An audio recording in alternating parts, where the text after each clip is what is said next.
Leader of the Opposition, are you ready for your first question, please? Thank you, Mr Speaker. My first question is to the Premier, and I refer to independent economist Gene Tunny's comments about Cross River Rail, and I quote, "Great maps and brochures, but weak business case." Premier, if the Cross River Rail business case stacks up, why won't you release it? I call the Premier. Mr Speaker, I thank the Leader of the Opposition for the question, because I'm more than happy to speak about Cross River Rail in this House, Mr Speaker, any day, Mr Speaker.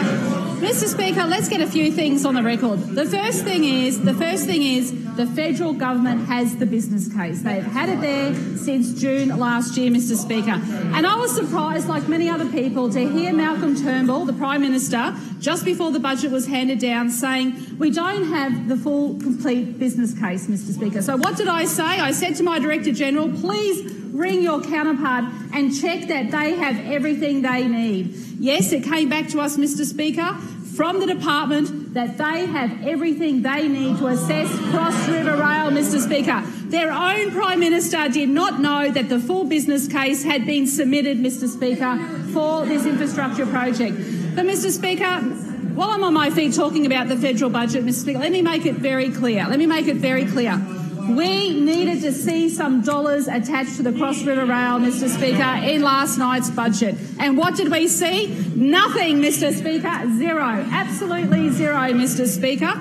This shows very clearly from those opposite that they don't even want to acknowledge on that side of the House that Cross River Rail is the #1 infrastructure project for this state, Mr Speaker, for this state, and the #1 infrastructure project for Australia.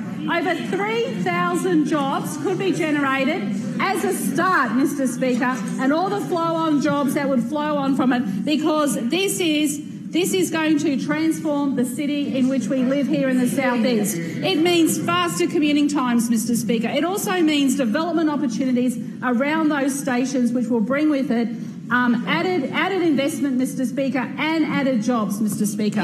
So, Mr Speaker, to say that I am disappointed is an understatement, Mr Speaker, because on this side of the House we stand up for Queensland, Mr Speaker, because we're Queenslanders, Mr Speaker.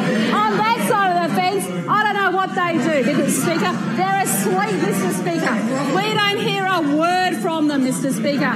And it's about time that they grew a backbone and started standing up for this state, Mr Speaker, because we see nothing. On this side, we work for Queensland. On that side, they just whinge and whine, Mr Speaker. Whinge and Thank you, Premier. Thank you, members. Thank you, Premier. Premier.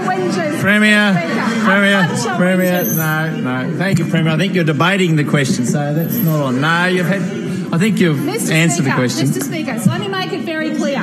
The federal government has everything they need. That's right. And as the Deputy Premier said, they're funding money in Perth without a business case, Mr Speaker. This is the contradiction of it. So, Mr Speaker, we will continue to fight for this state, unlike those opposite, Mr Speaker, and we will stand up for Queensland and get our fair share. Thank you, Premier.